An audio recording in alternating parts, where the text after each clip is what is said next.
belleza del universo no es solo la unidad de la variedad, sino también la diversidad en la unidad. Humberto Eco. Hola, ¿qué tal? Espero que estén bien, espero que la estén pasando bien en casa. Me presento, soy el maestro Juan Moisés Izquierdo García. Soy licenciado en Educación Especial, soy maestro en Educación Inclusiva y justo sobre eso va a tratar esta charla. Espero que la disfruten, espero que pueda ser entendida para ustedes y que después de esta charla podamos cambiar un poquito la manera de ver el mundo. ¿Cuál es el tema? Incluye desde el corazón. Creo que es un tema importante y de hecho me parece que es un tema un poquito en boga desde hace unos años para acá en las escuelas, en las instituciones educativas, pero no solo eso, en la sociedad la inclusión está totalmente de moda para todos nosotros. ¿Y qué es la inclusión? Eso es lo que vamos a hablar hoy, pero sobre todo vamos a enfocarnos en la inclusión educativa como tal. La inclusión educativa es definida con una cita acerca de la UNESCO de la siguiente manera: todos los niños, niñas y jóvenes del mundo, con sus fortalezas y debilidades individuales, con sus esperanzas y expectativas, tienen el derecho a la educación. No son los sistemas educativos los que tienen derecho a cierto tipo de niños o niñas. Es por ello que el sistema educativo de un país, el que debe ajustarse para satisfacer las necesidades de todos los niños, niñas y jóvenes. Entonces, ¿qué es la inclusión educativa?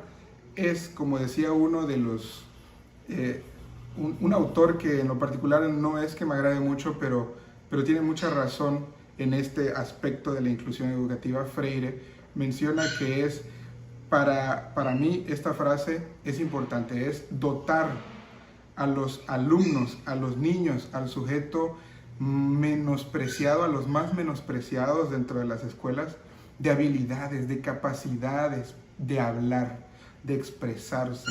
¿Para qué? Para que sea él incluido, para que él sea importante dentro de una sociedad educativa, dentro de la sociedad en la que vivimos. ¿Qué es la inclusión educativa? La UNESCO nos menciona la siguiente frase sobre ello: todos los niños, niñas y jóvenes del mundo, con sus fortalezas y debilidades individuales, con sus esperanzas y expectativas, tienen el derecho a la educación. No son los sistemas educativos los que tienen derecho a recibir a cierto tipo de niño o de niña. Es por ello que es el sistema educativo de un país el que debe ajustarse para satisfacer las necesidades de todos los niños, de todas las niñas y de todos los jóvenes. Es satisfacer, la inclusión educativa se trata de satisfacer las necesidades de todos los niños, es identificar la diversidad en la que se vive un centro educativo, es identificar las diferentes capacidades, las diferentes debilidades, las diferentes habilidades que una escuela o que un salón de clases tiene a través de los sujetos que están dentro de ella. Es identificarlos, es apoyarlos, es darles voz y voto, que sean partícipes de lo que se está llevando a cabo en ese momento, que puedan acceder a los contenidos, a las actividades. Eso, en definición, es inclusión educativa. Eso debe ser lo más importante hoy en nuestras escuelas. ¿Y por qué vamos a abordar este tema? Porque es muy común ver diferentes condiciones, diferentes situaciones en una escuela con nuestros alumnos. De hecho, en un solo salón hay una variedad enorme de vidas, de contextos, de condiciones de nuestros alumnos. Y quiero hoy tocar muy específicamente de un tema, aunque bastante largo, muy común dentro de las aulas. Tiene que ver con los trastornos, con algunos de los trastornos más comunes que vamos a encontrar en las aulas y en las instituciones educativas. Un trastorno es una perturbación o desorden que altera el funcionamiento normal, entre comillas, de una persona o de una situación. Como por ejemplo, para evitar cualquier tipo de trastorno en el viaje, se recomienda preparar las maletas con anticipación. Esto quiere decir que, ¿por qué hice entre comillas la palabra normal? Porque yo pregunto desde mi perspectiva, ¿quién es una persona normal? ¿Qué es lo normal en esta sociedad tan cambiante y tan diversa? No hay algo estructuralmente que podamos mencionar que es normal. Sin embargo, la sociedad ha concebido ciertos prototipos, ciertos personas que podrían decirse que son normales, pero esto es totalmente diferente. Somos totalmente diferentes uno de cada uno, pero a la vez somos iguales. Entonces, pero sí existe este tipo de perturbaciones, este tipo de desórdenes que pueden atacar a nuestros niños y de igual manera en nuestras aulas. ¿Cuáles son los trastornos más comunes dentro de una escuela?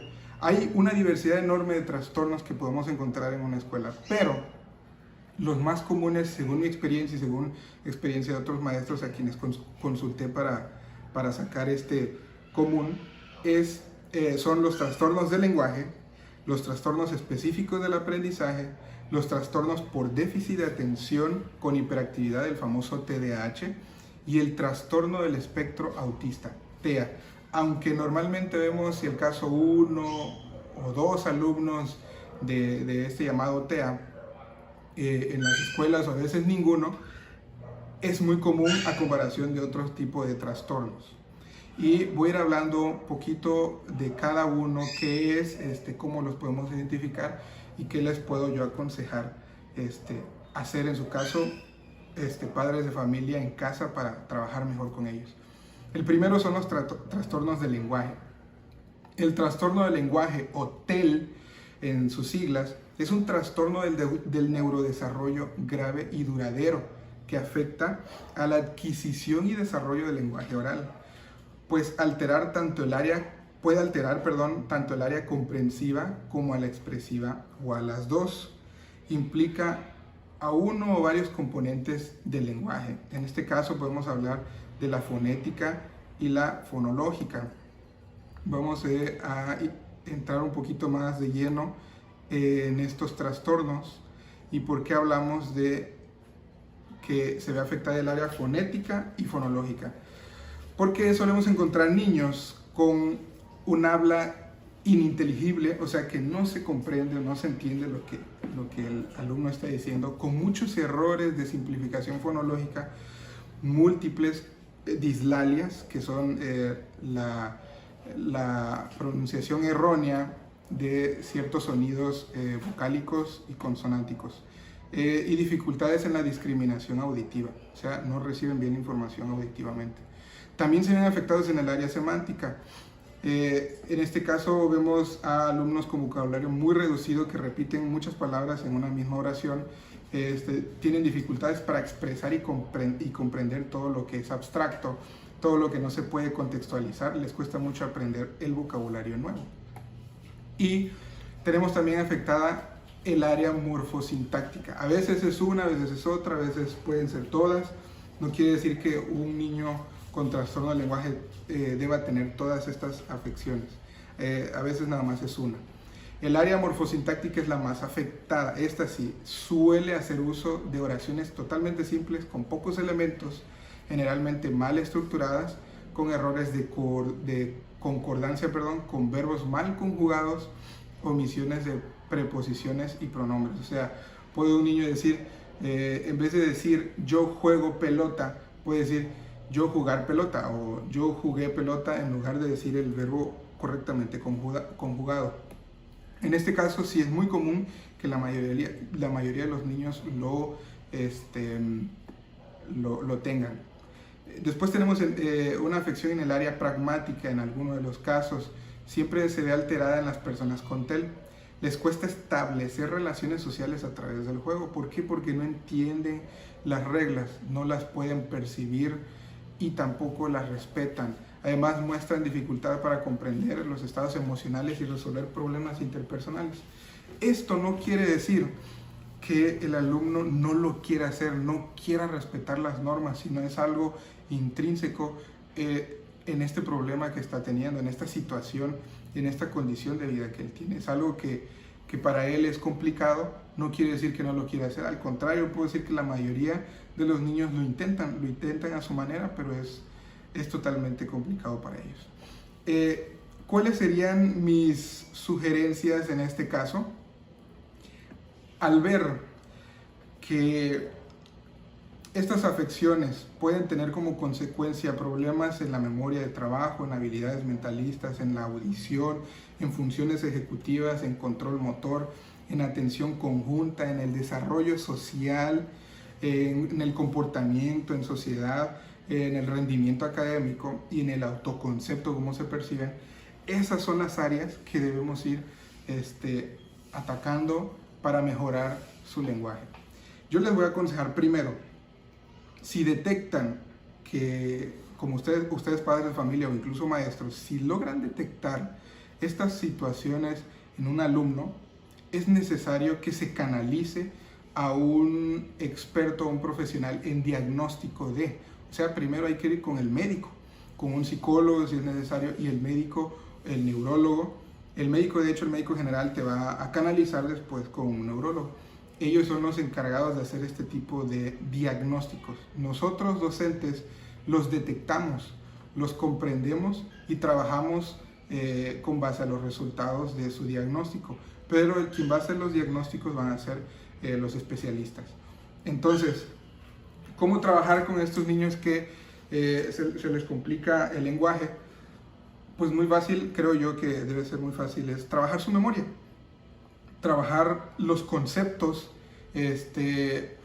hacérselos más vivenciales, más funcionales. Igual, si le está costando trabajo por alguna situación física dentro de su cavidad oral, pues es necesario trabajar ejercicios orofaciales para que ellos puedan pronunciar mejor algunos problemas, ¿no? Las praxias o la gesticulación exagerada, como sonreír, sacar la lengua, hacer gestos en todo momento, más de 10 veces al día, puede ayudar bastante en casa. Por ejemplo, ayudar al niño a que haga estos gestos, ¿no? Sonreír exageradamente, hacer cara de enojado, con la boca, con todos los gestos, hacer cara de triste. Son ejercicios que aportarán a sus músculos faciales y podrán expresarse mejor. También los ejercicios linguales. Como no somos terapeutas de lenguaje en casa, podemos hacerlo a través del juego. Vayamos por un helado, vayamos por una paleta, vayamos por un chicle, por un dulce, y hagamos que el niño mueva su lengua arriba, abajo, a un lado, al otro, entre otras cosas. Y de esta manera podrá ir mejorando en la parte del habla. En la parte de la recepción, de los canales de recepción, es necesario que nosotros, maestros y alumnos, tengamos a bien explicar o ser más específicos en nuestras órdenes, en lo que nosotros necesitamos, en las reglas del juego, en las reglas de clase. Ser más específicos y simplificar lo mejor posible para que el alumno lo pueda comprender. Son algunos de los consejos que yo puedo dar. Hay muchísimos más, hay incluso estrategias y metodologías que se pueden tratar, pero vamos a seguir avanzando con los demás trastornos para que podamos tocar a fondo, bueno, no a fondo, sino mejor los demás. Tenemos el trastorno específico del aprendizaje. Es una condición que afecta la capacidad de un niño para adquirir y aplicar habilidades de lectura, escritura y matemáticas. El trastorno específico del aprendizaje es una nueva clasificación relativamente nueva que agrupa trastornos relacionados con la lectura, la dislexia, por ejemplo, y las matemáticas, la discalculia, bajo un mismo grupo, que son los trastornos específicos del aprendizaje. ¿Qué es la dislexia o qué características tiene la dislexia? Es la dificultad para hacer rimas, asociar sonidos con símbolos, realizar secuencias y ordenar sonidos, y problemas para identificar y entender señales o logotipos en el entorno. empezar a hablar tarde y tener problemas persistentes para encontrar palabras, para decir lo que quieren decir y lo dicen de otra manera. Dificultad para seguir instrucciones tanto simples como complejas. Le puedes decir a un alumno, por favor tráeme la cuchara que está en el cajón de la alacena para que podamos comer. Es una orden muy compleja hasta cierto punto.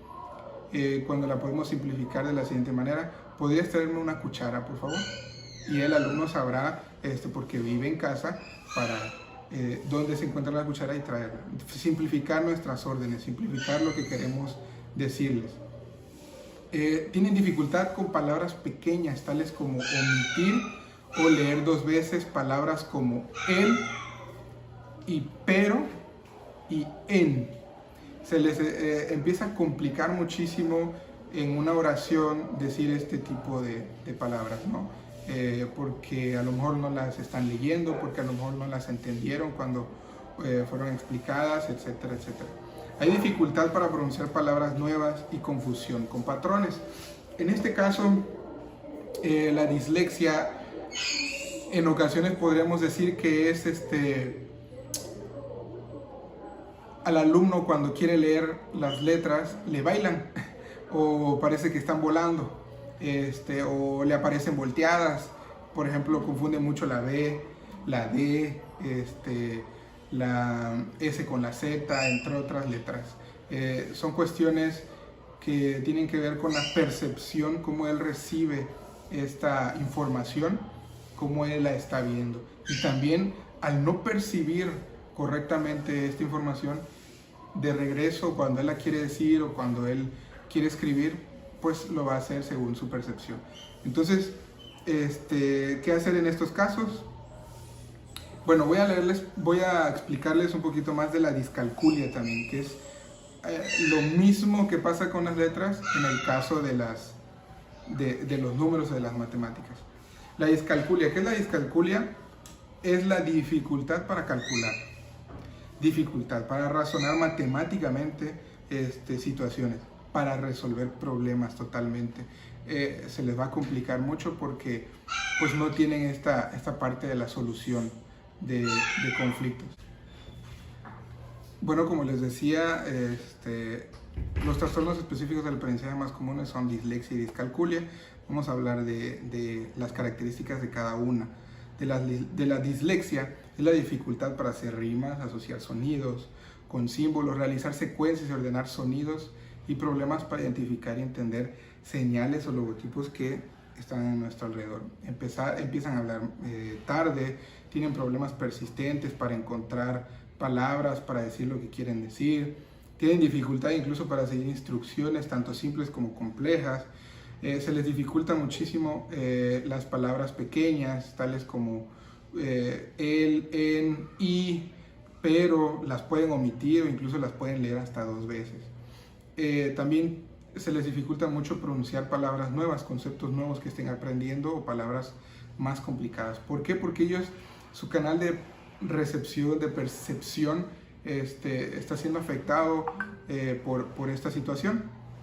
Y puede ser que las letras le bailen, puede ser que las letras le aparezcan volando, puede ser que las letras le aparezcan volteadas, y por eso muchas veces, aunque es común ver que nuestros niños confunden mucho la B con la D, conforme pasa el tiempo, conforme pasan los años, si esta situación, este problema persiste, ya puede ser indicativo de alguna situación más fuerte que puede ser dislexia. No lo podemos diagnosticar nosotros, como les digo, necesitamos ir con un especialista para el diagnóstico. Sin embargo, podemos hacer la detección de estas cualidades, de estas características. Y la discalculia tiene algo que ver también, solo que en la parte matemática, en la parte operacional. Tienen dificultad para calcular, dificultad para razonar matemáticamente o resolver problemas. Confunden símbolos básicos tales como más o menos, incluso cometen errores en cálculos sencillos, errores de un solo dígito, o el orden de los valores puede ser incorrecto. ¿Por qué se da esto? Vuelvo a lo mismo, la percepción. Tiene que ver cómo ellos perciben lo que se les está enseñando, lo que se les está dando. ¿Cómo podemos trabajar esto en casa? ¿Cómo podemos darle solución a esto? En el caso de la discalculia, si están teniendo problemas con ciertos signos, con saber qué es más o menos, es porque no están entendiendo el concepto. Entonces, también en la parte de la dislexia es porque no están entendiendo el concepto de la letra, el concepto de la palabra. Entonces, ¿qué tenemos que hacer? Darle la palabra con su significado y dárselo de manera, a través de una imagen, a través de algo que ellos puedan entender, a través de algo que ellos puedan vivenciar. Lo mismo pasa con la parte de las matemáticas. Por ejemplo, si están confundiendo más y menos, en casa, si lo pones a trabajar contigo en la cocina a preparar una receta, le vas a decir, vas a poner tal cantidad de harina y tal cantidad de sal. ¿Cuál crees que es la cantidad más grande? No, pues tal. Bueno, entonces eso quiere decir que esto es más que lo otro, y así explicar el concepto lo más sencillo posible y sobre todo que sea totalmente funcional, esa es la palabra. Lo mismo pasa con la dislexia. En el caso de la dislexia puedo mencionar algo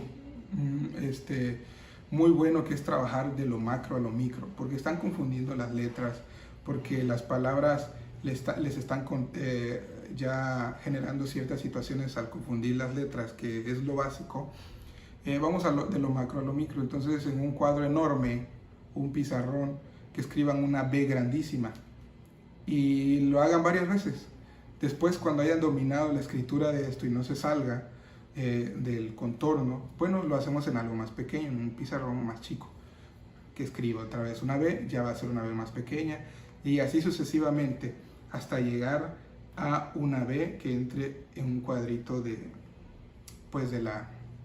la libreta, ¿no? Es un ejemplo muy pequeño de lo que significa ir de lo macro, de lo grande a lo micro. Trabajar con arena sirve para que el alumno pueda, a través de sus sentidos, percibir y sentir lo que es esta letra, lo que es el sumar, lo que es el restar. Trabajar con pintura, trabajar con pasta de dientes también, que escriban eso en una hoja, en el piso, que hagan todo lo necesario para ir adquiriendo de mejor manera la conceptualización de estas cosas, de las operaciones básicas, y después podrá acceder a las ecuaciones, porque estamos en secundaria. Si no ha accedido a sumar y a restar, pues se le va a complicar muchísimo poder resolver una ecuación. Si de por sí se le va a complicar resolver una situación de la vida diaria, muchísimo menos va a poder acceder a una ecuación. Entonces, tenemos que ir de lo básico para poder llegar a lo necesario, a lo más grande, ¿no? Que, por ejemplo, en el caso de los que están en secundaria, primero es aprender a sumar, restar, dividir, multiplicar, raíz cuadrada, para poder acceder a una ecuación, porque si no, no podríamos entender lo que es la ecuación. Y esta ecuación, en el caso de los maestros, en el caso de los padres, si lo pueden reforzar en casa, vuelvo a lo mismo, es buscar que sea funcional para el alumno, buscar una experiencia de vida, de la vida diaria, de la vida cotidiana en sociedad, para que el alumno pueda comprender esta operación. Vamos a seguir con otro más, que es el trastorno por déficit de atención e hiperactividad. Este es mi favorito. El trastorno por déficit de atención con hiperactividad, o TDAH, es una condición común que afecta la capacidad de enfocarse, dificulta poder quedarse quieto y pensar antes de actuar. La principal dificultad de algunas personas con TDAH es la concentración. Eso también se llama TDA, pero estamos hablando del TDAH. Pero puede afectar otras habilidades como el control de las emociones. Por eso la parte de la hiperactividad, porque también viene dentro de esto la impulsividad también se puede presentar. Las personas con TDAH tienen problemas con la función ejecutiva, que es el sistema de gestión del cerebro. Por ello suelen tener dificultad con lo siguiente: la administración del tiempo. No tienen, o se les pasa rápido el tiempo, o se les pasa lento el tiempo, o no saben organizar sus tiempos para hacer sus tareas, para ver su película y para salir con sus amigos. La administración del tiempo puede llegar a ser un problema. ¿Y qué podemos hacer en este caso? Sencillo, agendar. Padres de familia, utilicen o enseñen a usar la agenda a sus alumnos. De esta manera él podrá identificar en qué momentos, en qué horas, qué días se van a realizar ciertas actividades. Tiene que agendar todas sus actividades, calendarizar todas sus actividades también. Organizarse y permanecer organizados. Es un trabajo arduo para una persona con TDAH. No quiere decir que todos, pero sí algunos. En este caso, pues hay que enseñar límites. Desde pequeños se les debe enseñar límites. Con adolescentes aún más. Porque pues de por sí tienen ya esta situación de que son adolescentes, de que está la edad de la punzada, de que sus sentimientos están a flor de piel, de que solo los tocas y sienten muchas emociones. Peor aún si tienen una condición con TDAH. Entonces, ¿qué hay que hacer con ellos?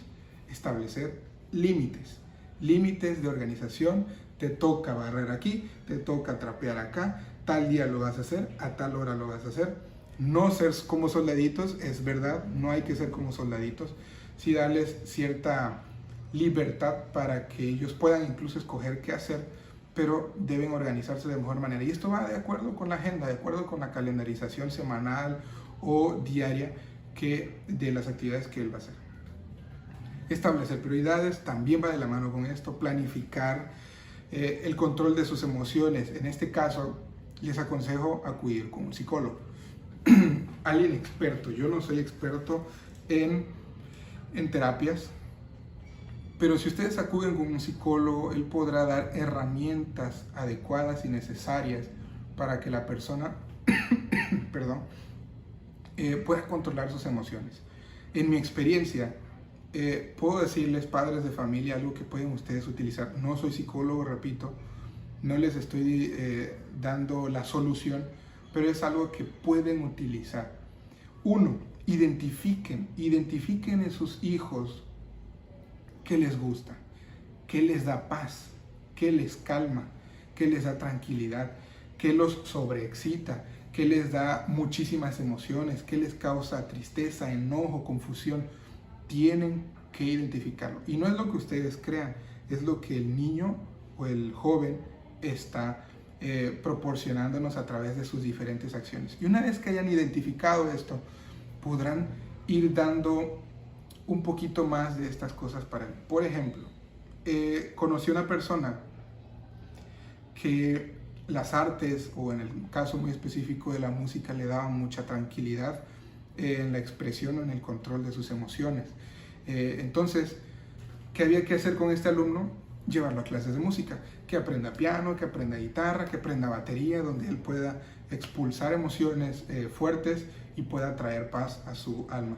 Otra cosa, leer, otorgarles un libro para que les guste, obviamente, de algún tipo de lectura que ellos prefieran, una novela, poesía, no sé, lo que a ellos les guste más. Dotarle de estas cosas para que ellos puedan controlar o tener un tiempo de su día para relajarse a través de estas cosas. Un deporte. Llévenlos a un deporte, a que se desgasten, a jugar fútbol americano, baloncesto, atletismo, natación. Tanta diversidad de deportes que hay. Ajedrez también se les puede dar para mejorar su concentración. En casa eso es lo que vamos a hacer. Tratar de mejorar su concentración, tratar de mejorar el control de sus emociones a través de estas actividades que lo van a ayudar a impulsar sus habilidades y capacidades y mejorar en sus debilidades. Bueno, como decía, tienen problemas en poner atención, en recordar cosas, cambiar el foco de atención de una cosa a otra, iniciar y completar tareas, a veces no las terminan, pensar antes de decir o hacer algo. En el caso de la atención, ¿cómo mejoramos la atención de un alumno? Trabajando actividades de memoria, juegos de mesa, memoramas, dominó, se me fue el nombre ahorita de uno, el rompecabezas. El rompecabezas le va a dotar de mucha paciencia y de mucha habilidad para controlar su atención en algo que les guste. Y esto es muy importante. La mayoría de los alumnos más bien todos los niños, todos los jóvenes, todos los adolescentes, tienen cosas que les gustan y cosas que no. Y normalmente ponen su mayor atención en las cosas que les llaman la atención, vale la redundancia. Por ello es que es necesario que para la escuela, en el caso de los maestros, tomen en cuenta esas cosas. Tomen en cuenta qué es lo que les gusta a sus alumnos para que a través de esas cosas sus clases puedan ser más divertidas para ellos. Porque un alumno que no es feliz dentro del aula es un alumno que difícilmente va a aprender. Entonces, dotemos de eso, tratemos de ser más observadores e identificar estas situaciones para mejorar,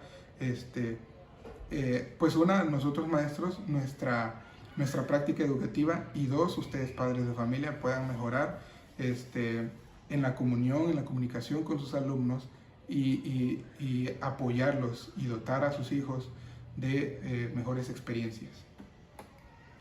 Vamos con uno de los más complejos, uno de los trastornos tal vez más complejo, pero más bonito, el trastorno del espectro autista, TEA.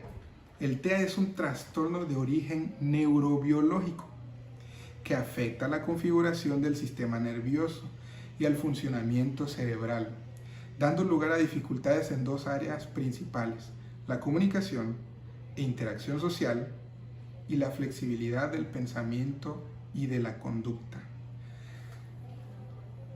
Hace unos años era solamente autismo, así se le conocía, como autismo, y existían diversos trastornos del desarrollo.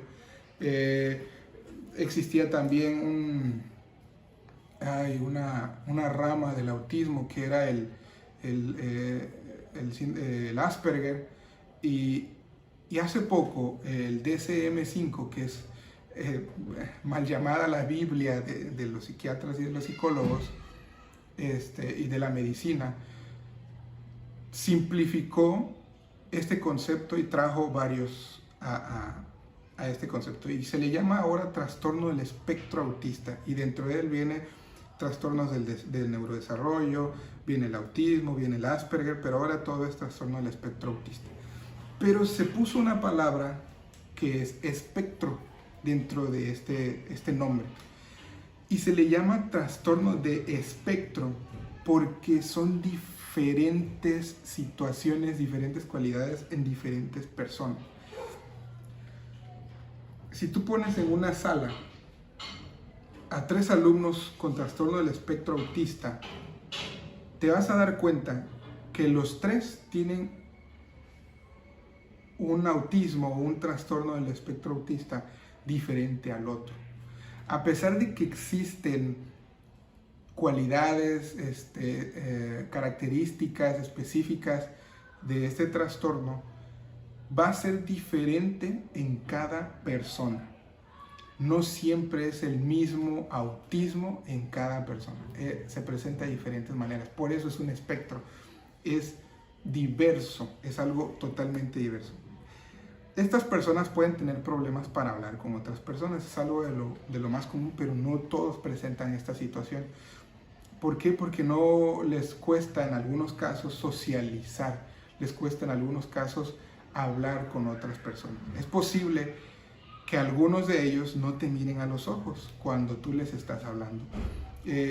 No sé si han visto la película la serie de The Good Doctor. Él refleja o actúa a una persona con trastorno del espectro autista muy bien, y él normalmente no te está viendo a los ojos. Repito, estas características pueden variar dependiendo de la persona. Además, pueden tener intereses limitados y comportamientos repetitivos. Intereses limitados no quiere decir que la persona es limitada, sino que si a nosotros, si a cualquier otra persona le gusta, le puede gustar el fútbol, la música, el ajedrez, la lectura, entre otras cosas, a lo mejor a una persona con autismo solo le va a gustar los dinosaurios. No todos, repito, vuelvo a repetir esto, no es en todos los casos. Y esto hace que al tener toda su atención en una sola cosa, pareciera que sus temas de conversación solo es de dinosaurios, ¿no? Como un ejemplo. Pero saben todo acerca de los dinosaurios, incluso más que cualquier otro biólogo, ¿no? Y así. Es un ejemplo que podemos ver de cómo es su interés limitado. Y tiene comportamientos repetitivos, sí pueden tener estereotipos que son movimientos, que son ciertas actitudes que ellos tienen que repetitivo, el agarrarse las manos, entre otras cosas, pero cada uno tiene una estereotipia diferente, no se repite muy pocas veces. Es posible que pasen mucho tiempo ordenando cosas o repitiendo una frase una y otra vez. Es algo que les gustó, es algo que lo percibieron divertido para ellos, que lo percibieron importante para ellos y por eso se repite en todo momento, en todo momento. Son personas muy cerradas, no todos, en algunos casos pueden ser muy cerradas en el tiempo y en las actividades. Es por eso que en este caso es muy necesario que podamos calendarizar también y tener una agenda diaria de las actividades del alumno. Y cuando de un día para otro se tiene que cambiar una actividad de imprevisto, es necesario preparar al alumno, a su hijo, anticipadamente de que va a haber un cambio en su actividad. Porque a lo mejor el alumno, el niño, su hijo, está acostumbrado a que todos los lunes, aparte de ir a la escuela, va a su clase de natación. Pero ese día no pueden porque cumple años un familiar o porque va a nacer otro hijo en la familia. Entonces es necesario que anticipadamente se le prepare al alumno: tal día no vamos a poder ir a natación porque va a nacer tu hermanito. Tal día no podemos ir a tu clase de pintura porque necesitamos, y así hacerlo diario hasta que llegue el día y no sea un choque dentro de sus actividades. ¿Qué otra cosa? Trabajar con flashcards, que son imágenes, o pictogramas, que son imágenes donde en esta agenda que nosotros vamos a hacer estamos estableciendo que de tal hora a tal hora tiene que ir al baño para bañarse, para prepararse para la escuela. Y se pone la imagen de esta acción. Entonces, son actividades que podemos utilizar.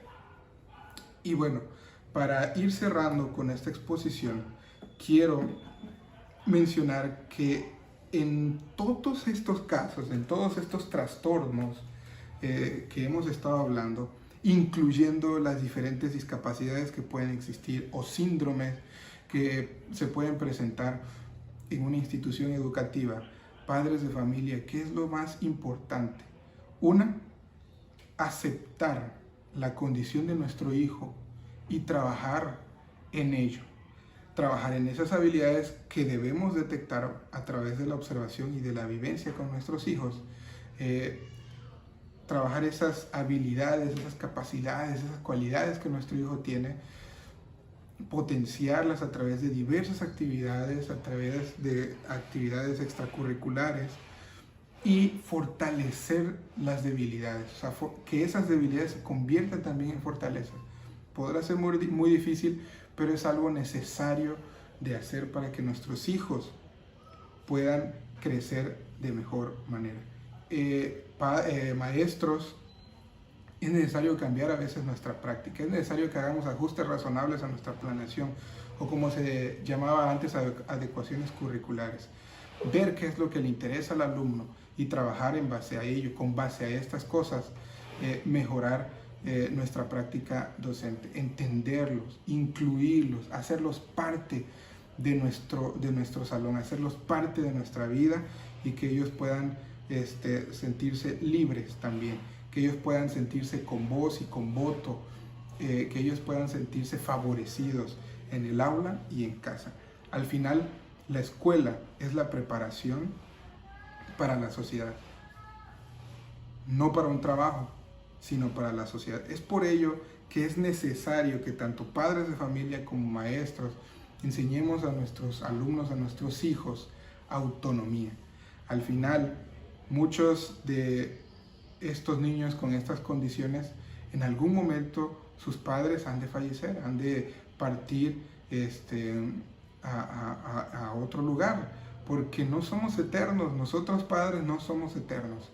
Entonces hay que dotarlos de autonomía, hay que dotarlos de inteligencia socioemocional también, y de que los contenidos de las escuelas puedan ser para ellos totalmente funcionales en su vida diaria, y no solamente un tema de matemáticas en la escuela, del libro, no, sino que ese tema de matemáticas del libro sea parte de su vida, que podamos hacerlo a través de acciones vivenciales.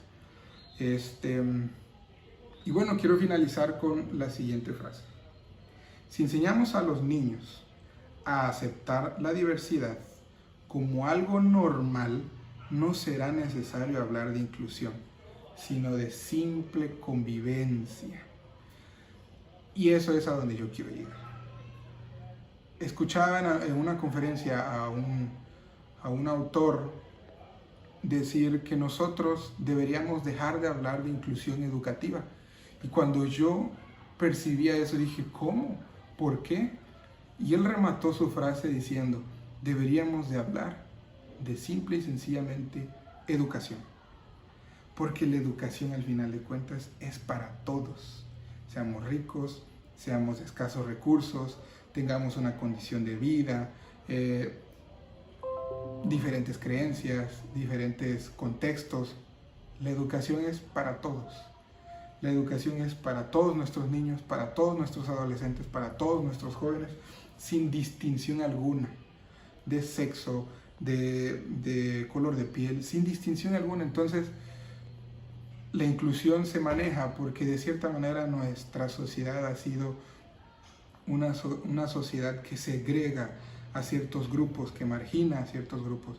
Pero cuando nosotros pasemos a hablar solo de convivencia con el próximo, con el prójimo, podremos hablar solo de educación, que sea algo natural la inclusión, que incluso ese concepto sea totalmente natural para nosotros. Entonces, espero que les haya servido estos pequeños conceptos, y si requieren que profundicemos más sobre esto, bueno, pues en la medida de lo posible lo iremos haciendo ya con estrategias, con metodologías más a fondo. De modo que ahorita hablamos de consejos que pueden ser útiles en casa. Les aconsejo esto, que puedan darle a sus hijos experiencias vivenciales para que ellos aprendan los conceptos, para que ellos puedan controlar sus emociones y para que ellos puedan vivir una vida totalmente normal. Dios les bendiga. Nos estamos viendo, y gracias a la institución educativa por hacerme esta invitación, y al director de este nivel.